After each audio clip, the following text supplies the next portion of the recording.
Y bueno, bienvenido. Muchas gracias. Muchas gracias por la invitación, por el tiempo, y muy agradecido de formar parte de esta hermosa comunidad, que es algo también súper importante, que se empieza a generar y que es la única forma de crear, digamos. Crear en comunidades tiene un potencial enorme. Bueno, les voy a contar un poco quién soy. Me llamo Ezequiel Prieto, vivo en Mendoza, no nací en Mendoza, soy salteño. Por cuestiones de la vida terminé acá. Tengo 35 años, una hija de 1 año. Vengo emprendiendo desde los 14 años. Mi primera empresa la tuve a los 14. Tenía que ir y golpear la puerta de negocios. Quería y llevar a mi mamá porque no me creían. La gente adulta no creía que había un pibito que tenía una idea y que funcionaba. A lo largo de mi vida hice de todo, desde tener una plantación de tulipanes, de 10.000 tulipanes, hasta soluciones tecnológicas, ¿no? Pero he hecho de todo, de todo, de todo. Porque emprender tiene eso, que es encontrar soluciones a problemas reales, y no importa cuál es la tecnología puede ser agua y tierra, puede ser hacer un papel, o puede ser una computadora en un data center. O sea, no, tecnología es todo, es cómo usamos la tecnología que tenemos disponible para solucionar el problema a alguien. Y no hay nada, nada, nada que genere más placer que ver la felicidad o cómo le resolviste el problema a esa persona que le generaba un dolor todos los días, ¿no? Y cuando decimos esa persona, vamos a enganchar un poco con esto de identificar quiénes son las personas, en esto de que si buscan en documentación y libros en inglés van a hablar mucho de stakeholders, que son estas personas que son, que lo vamos a dividir en dos, entre usuarios y clientes. Eso también está bueno empezar desde ahí, de entender que lo que estoy desarrollando, perdón, antes de seguir con eso, voy a contarles qué es GoSchool, porque si no, no vamos a enganchar el resto, porque algunos por ahí no lo conocen. Nosotros hace 10 años atrás empezamos con una solución tecnológica para un problema real social, que está relacionado con la educación. Entendíamos que hace 10 años ya existía Twitter, nos podíamos enterar que había habido un tsunami en Indonesia, pero no podíamos saber cuál era la realidad de un alumno en el colegio que tengo enfrente.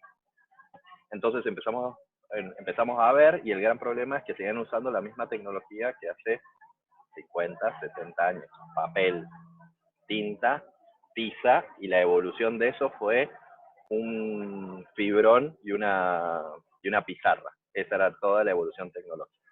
Entonces empezamos a tratar de conectar a las comunidades educativas, en un principio con comunicación. Después, digamos, mis focos, por venir de la ingeniería en sistemas, era como, bueno, pero no quiero comunicar mensajitos, no quiero ser Twitter del colegio. Lo que quiero es que se comuniquen datos. Entonces empezamos a modelar todos los procesos internos de las instituciones educativas, desde una preinscripción de un jardín hasta un analítico. Todo lo que pasa dentro de una institución educativa se puede hacer con la plataforma que creamos. ¿Bien? Cuando empezamos a crear esto, empezamos a identificar esto, de que los usuarios y los clientes a veces son los mismos y a veces no son los mismos.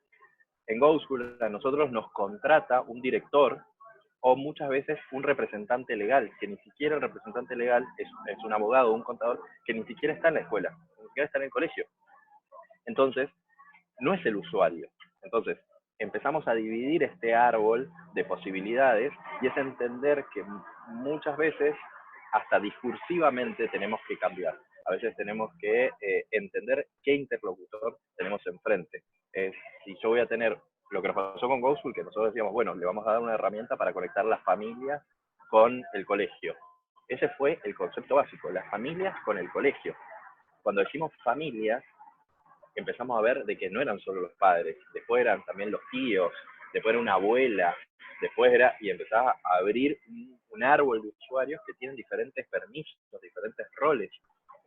Por el otro lado decíamos escuela, y después empezamos a dar cuenta que había docentes, no docentes, director, secretario, preceptor, seguimiento psicopedagógico. Empezás a abrir un montón, y cada uno tiene visiones diferentes de lo mismo. O sea, es cómo hacemos para que una persona que tiene ciertas necesidades que resolver, ciertos problemas que resolver, que está inmersa en una comunidad, pero necesita visualizar otras cosas, cosas diferentes a los demás, porque no le importa realmente ciertas cosas. Para su trabajo diario necesitaba ver ciertas cosas. Entonces empezamos a modelar todos estos procesos y identificar con cada uno qué era lo que realmente lo movilizaba, cuáles eran los problemas, estos pain points que se hablan, o sea, cuáles son los puntos de dolor que tenía cada uno. Porque si nosotros queremos solucionar un problema, tenemos que entender cuál es el problema. Y un problema grande de los emprendedores es que normalmente, porque los emprendedores inevitablemente hay que tener ego para ser emprendedor, o sea, esto es, hay que creérsela, y créansela, porque si no se la creen, se van a rebotar con un montón de esto no funciona, esto no anda, y es muy difícil aguantarse eso.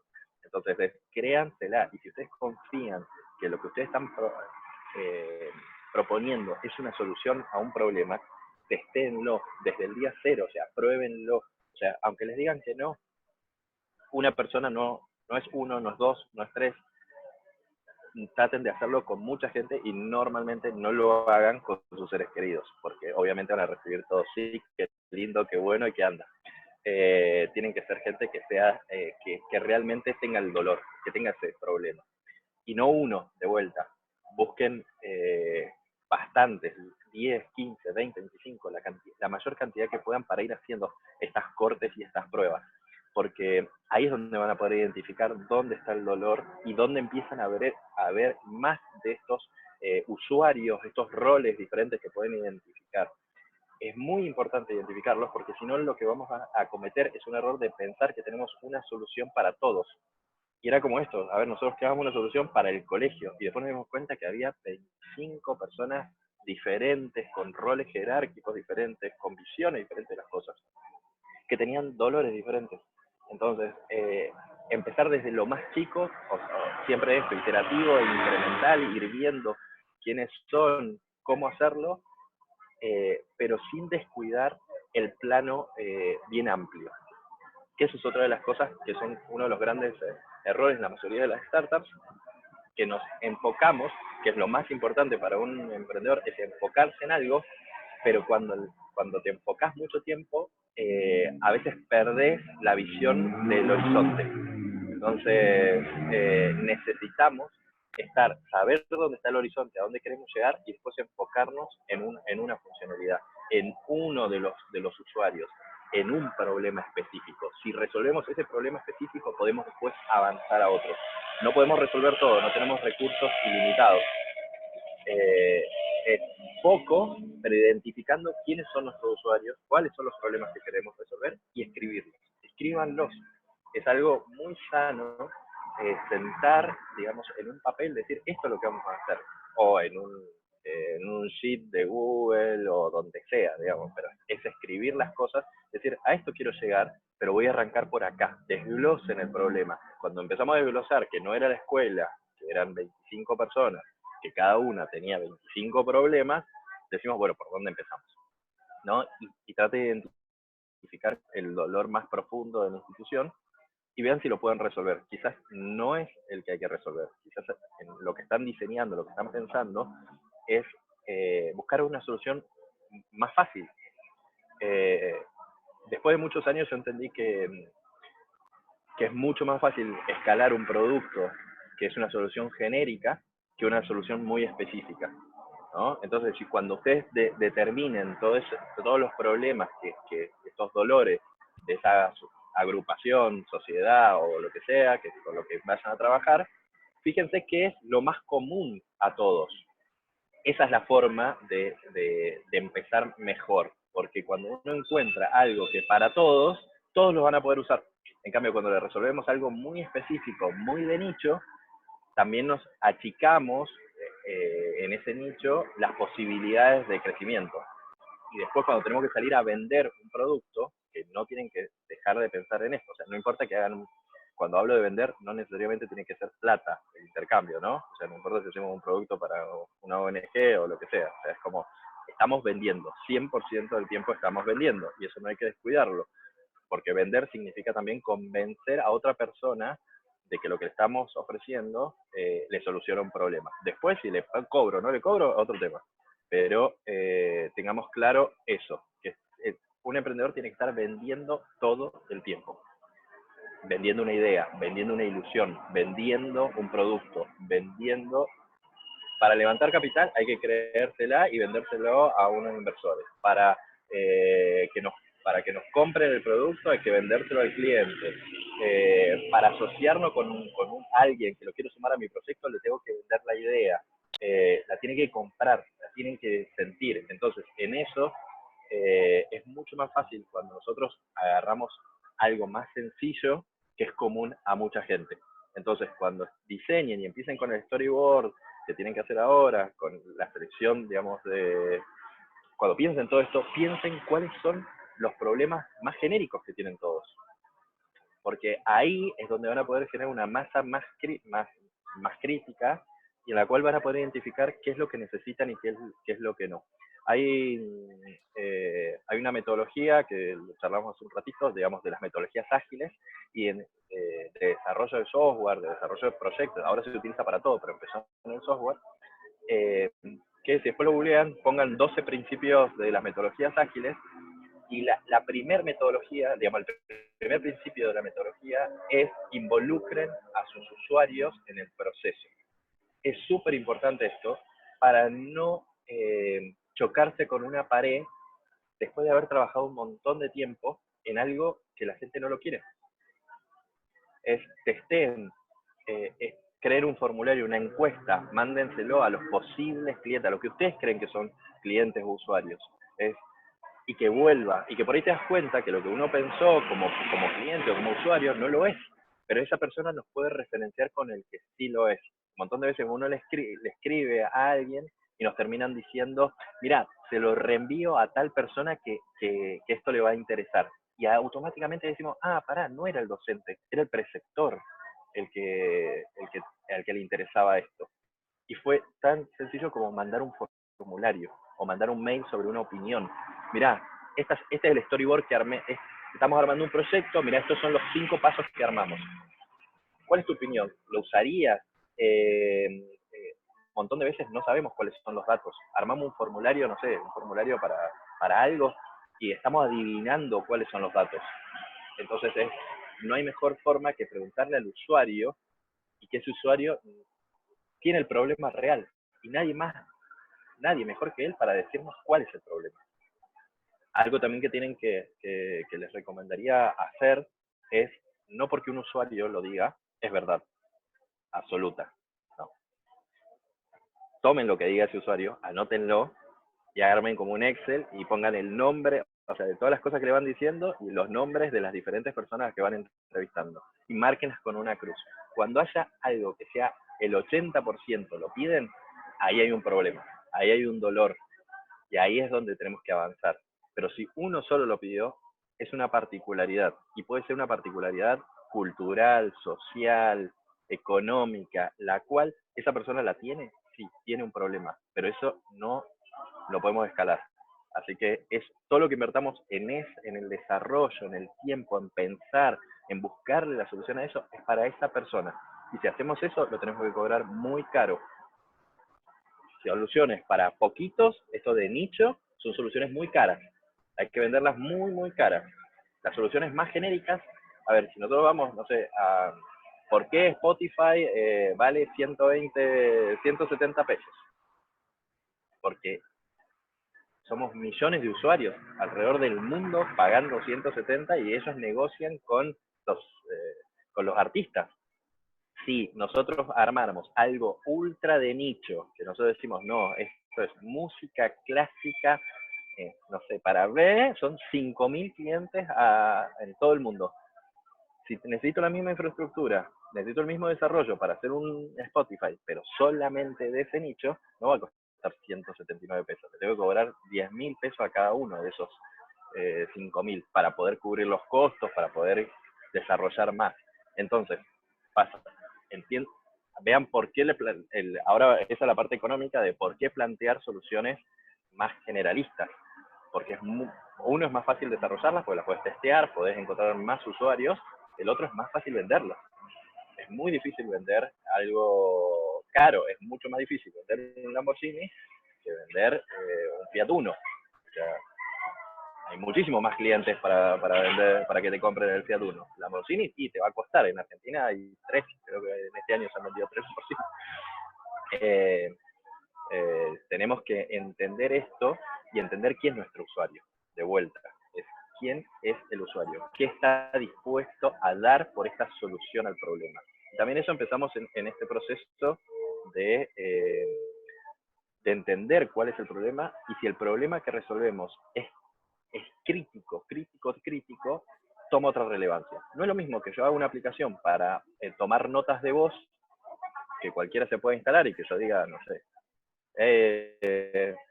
Android, guardame la nota y que te transforme la nota, no sé, de voz a texto, y que voy a decir, sí, está buenísimo, resuelve un montón de problemas, lo puede usar casi todo el mundo, pero no tengo un gran diferencial.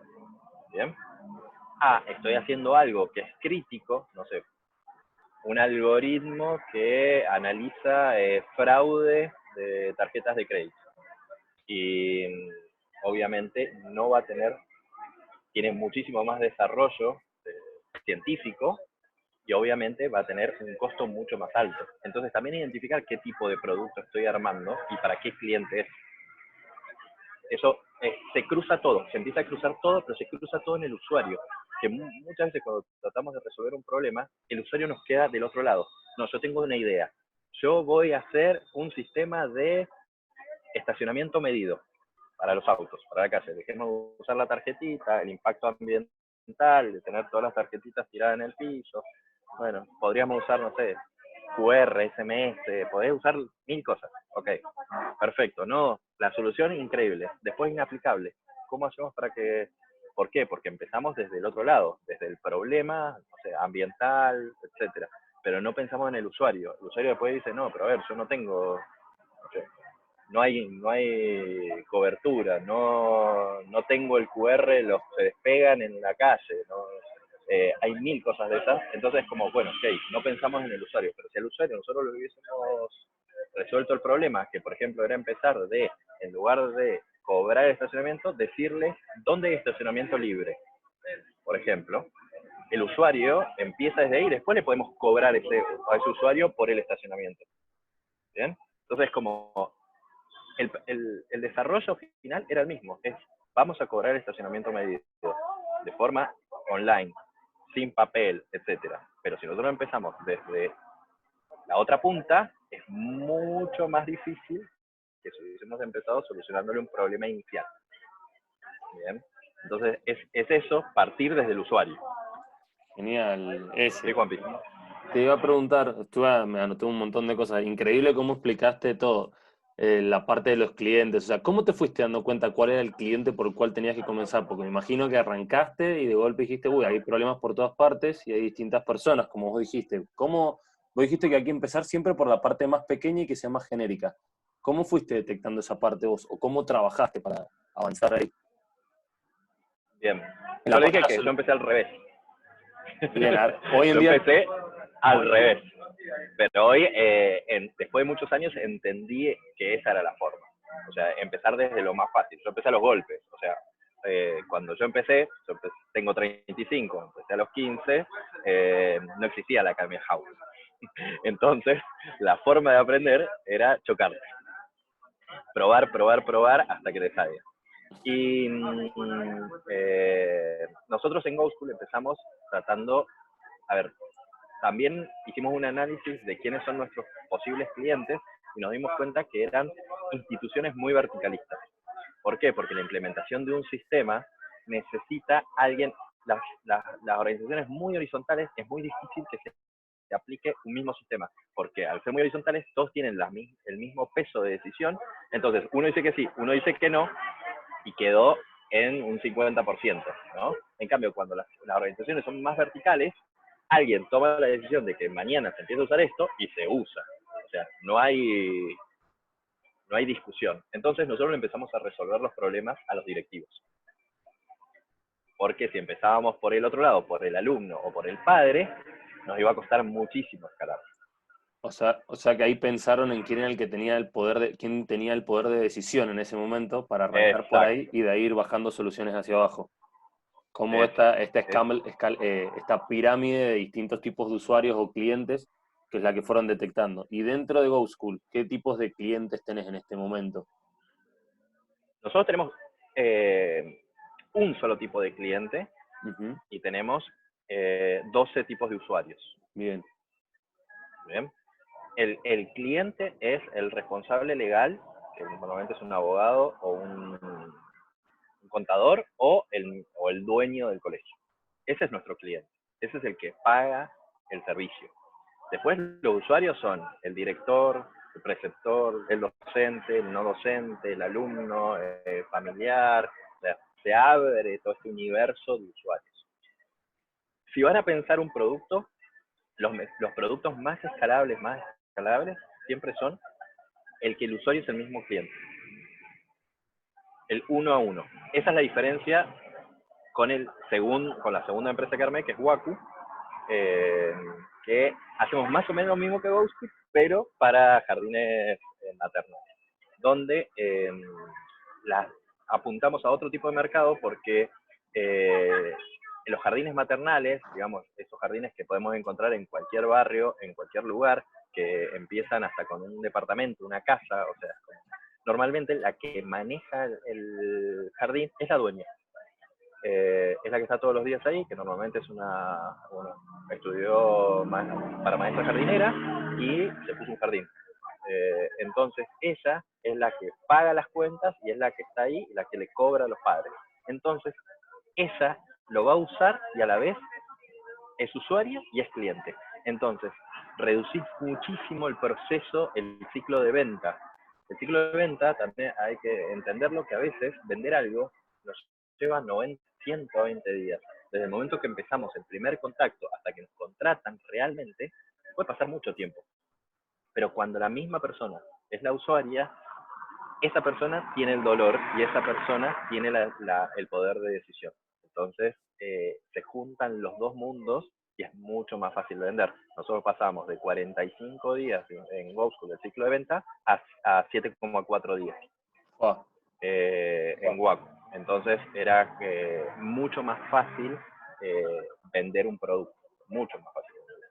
bien, Eso es súper importante cuando busquen una solución. Si pueden unir esos dos, es más clientes, menos usuarios.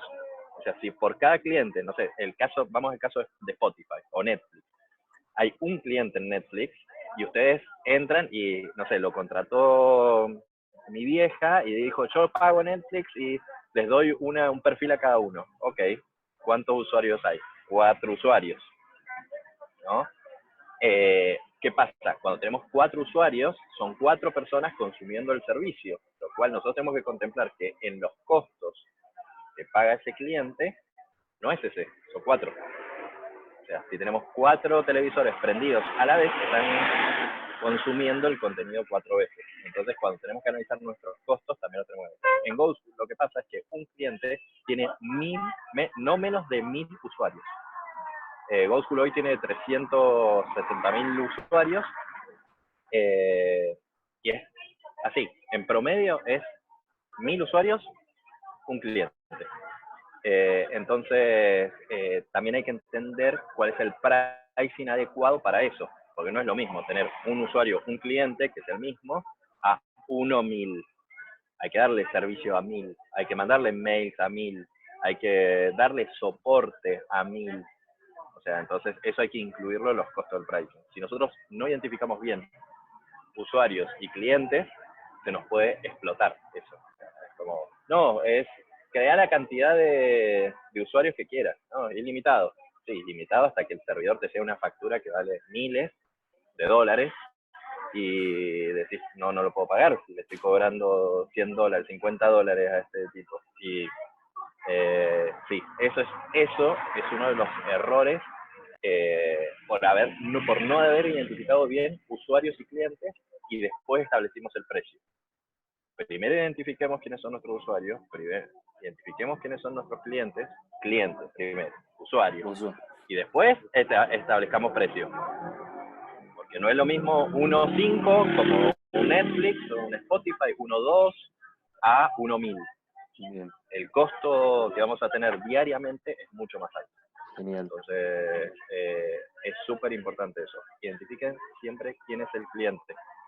Empiecen por quién es el cliente, porque no hay negocio, o sea, no hay proyecto que no necesite plata.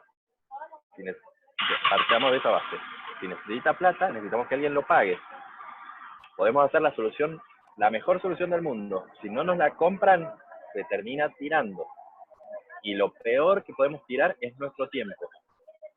Inviertan el tiempo en cosas que, si va a ser un fin económico, que resuelva ese fin económico.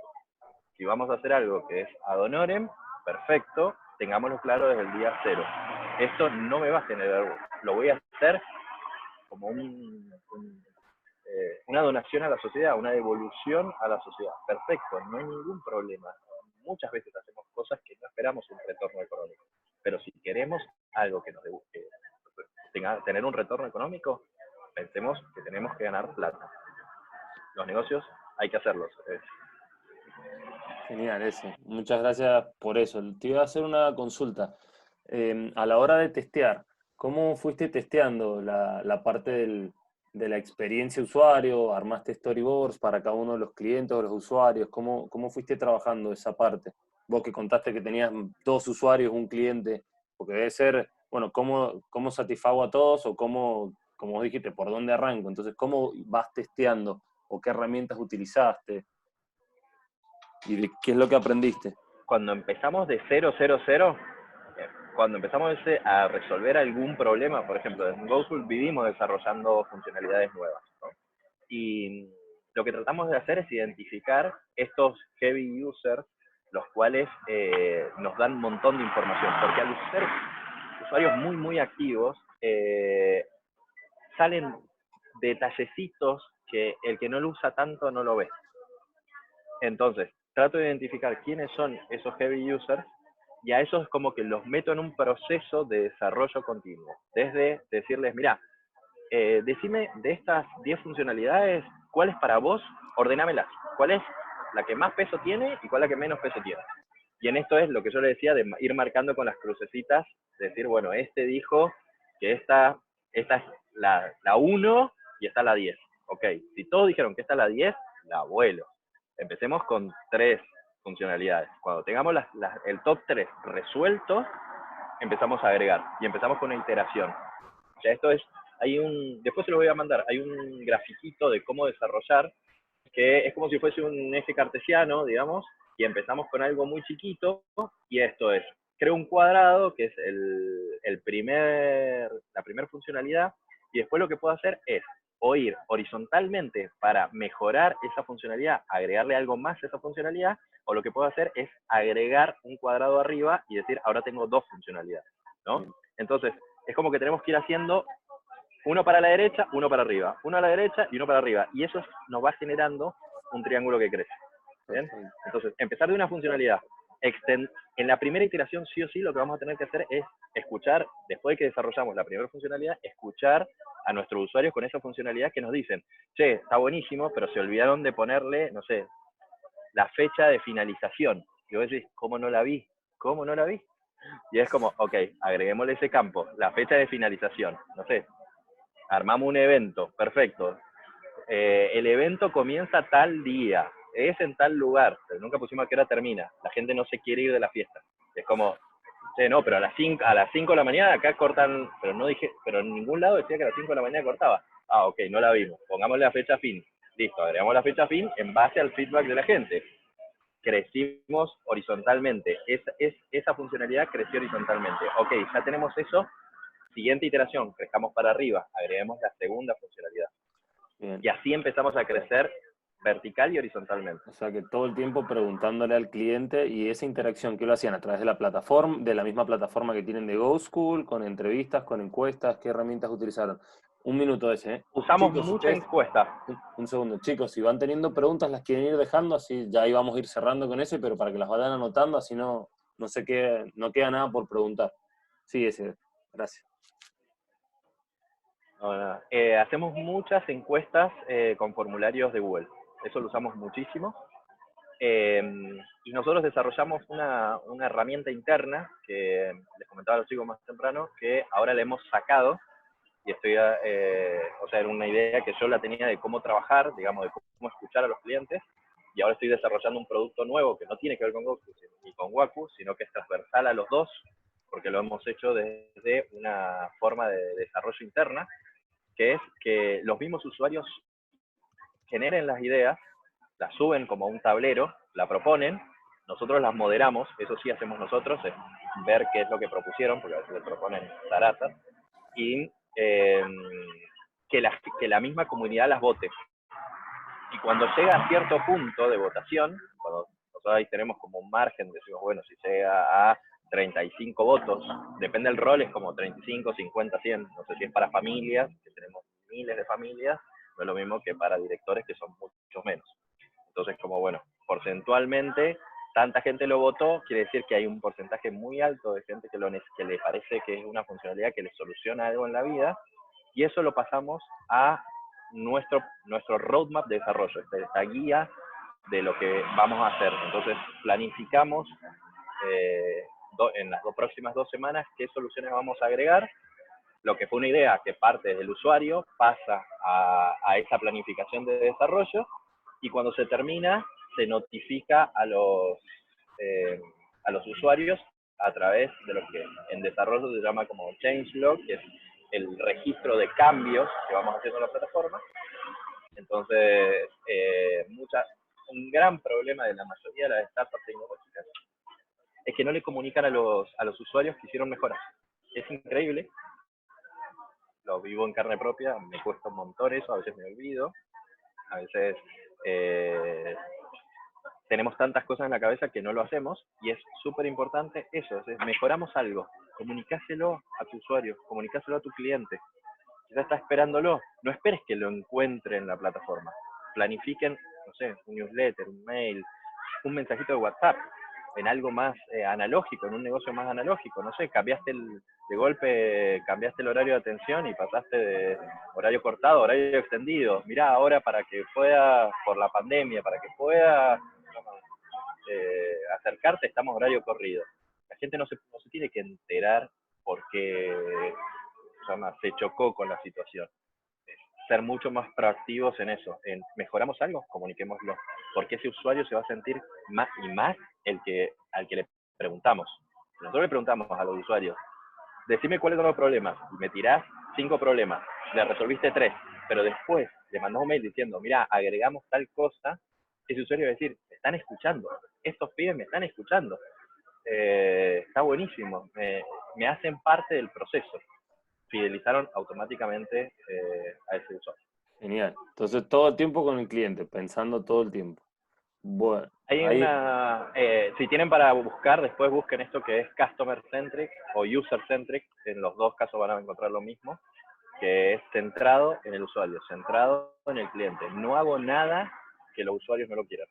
viene de todo el pensamiento, bueno, como un Customer Journey Map, que es el análisis desde el Exacto. momento desde que se entera nuestro cliente de nuestra solución hasta que termina de utilizarla y la recomienda. Es un análisis que uno va trabajando, ¿no?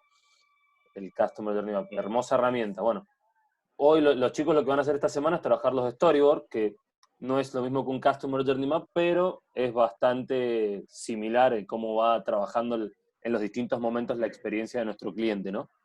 Exacto. En eso traten de pensar, a ver, si no tienen la posibilidad de contactarse con posibles clientes, ustedes mismos, si van a trabajar en grupos, pónganse en cada uno de los lugares.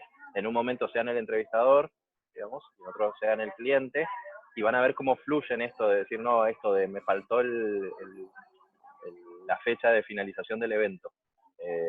Surgen esas cosas cuando cambiamos el sombrero, cuando nos ponemos de un lado y del otro. Está bueno también hacer eso. Ahí estaba Genial. viendo las preguntas. ¿Querés Ahí que fue, respondamos las preguntas? dale, eso te iba a decir. Bueno, acá Tommy nos puso cómo es la dinámica para Eh, coordinar las oficinas en diferentes países que operan. bueno, Oficinas en diferentes países no tenemos, tuvimos oficinas en diferentes provincias de Argentina. Hoy lo que estamos tratando de hacer es todo desde Argentina. Nos hemos puesto como objetivos de cantidad de clientes en cada país para recién empezar a contratar una persona. Cuando tuvimos oficina en Buenos Aires y en Rosario. Ujú. Obviamente no era con la pandemia, podíamos viajar, nos la pasábamos viajando. Era muy complicado, nosotros tenemos una dinámica que hacemos una reunión como esta todos los días a las 9 de la mañana, toda la empresa, no importa si es ventas, si es administración, si es desarrollo, todos de 9 a 10, todos tienen 5 minutos para resolver, perdón, un ruido. Tienen para contar en qué están, qué van a hacer en el día y si tienen algún problema en los cual necesitan a alguien del equipo. De esa manera, todos tienen que tenerlo pensado, o sea, a las 9 en punto arranca a las 9 en punto, el que llegó tarde paga las facturas de la próxima reunión, y todos tienen que tener preparados sus 5 minutos. Son sus 5 minutos de gloria. O sea, es como, en esos 5 minutos tenés que decir todo. Y si necesitas ayuda de alguien, pedila ahí, porque después se planificó el día y no hay Lola. Eso nos permitió, eso lo tenemos implementado desde siempre, entonces nos permitió, cuando teníamos la oficina en diferentes lugares, en Buenos Aires tenemos 5 personas, en Rosario teníamos una, que toda la empresa esté alineada, ¿no? Entonces todos sabíamos a dónde vamos. Después, obviamente, remoto hoy es como una normalidad, en ese momento era bastante complicado. Pero por ser una empresa de tecnología, está bastante bueno, digamos, porque ya lo tenés como medio naturalizado a lo remoto. Por el otro lado, para mí lo más importante de todo es crear cultura. O sea, si la cultura de la empresa está bien marcada, cuál es mucho más fácil extenderla a otras oficinas y también generas procesos como nosotros traíamos una vez por trimestre, o sea, cada 3 meses armamos reunión de seguimiento de cómo vamos y traíamos a todos los empleados de las otras oficinas para compartir. Bien. Eso era la forma. Buenísima. Después acá preguntan cuál fue tu producto mínimo y viable con GoSchool y cómo lo pusieron a prueba y si estaba listo para ser probado cuando te diste cuenta que era un MVP. Nuestro MVP fue un sistema tipo de mails institucionales, ¿no? Ese fue nuestro MVP. Realmente no funcionaba bien, o sea, no, una prueba de concepto, nada más. Es más, para mí nuestro MVP fue un PowerPoint. O sea, ni siquiera o sea, fue como ir y probar ir mostrárselo a los directivos de los colegios y que nos digan, sí, va por acá o no usaría nunca esto. O sea, hasta eso, en algo más simple, no desarrollar, no hay que desarrollar antes de entrevistar, antes de preguntar, o sea, hay que reducirlo a muy, muy, muy mínimo, porque si no, estamos invirtiendo tiempo, y ya dijimos que el tiempo es lo único, lo más caro, lo que no podemos recuperar, así que es muy valioso. Empezamos con eso, y ahí fue cuando nos dimos cuenta de que el producto no iba por ahí, no era la comunicación tipo mensajitos, porque tampoco generamos valor, no generamos algo único. Bien. Era muy fácil de replicar. O sea, hoy que existen tantos copycats, esas copias de cualquier cosa que vos te ven que te va bien y automáticamente al otro día tenés 5 copias, si vos no generas valor, es mucho más fácil que te copien y te saquen del mercado. Y quizás esa persona mira lo que vos ya hiciste y le agrega valor arriba de eso y te ganó el mercado. Perfecto. Entonces, ese es el punto, digamos. Bien. Y acá otra pregunta que dejaron es qué cantidad de escuelas públicas tienen en comparación a las privadas. Y obviamente la pregunta que todo el mundo quería saber es qué tanto se modificó ese porcentaje con la aparición del sistema GEM, dice acá, y yo voy a agregarle el COVID, porque también Bien. claramente sabemos. Yo le voy a contar una historia agridulce.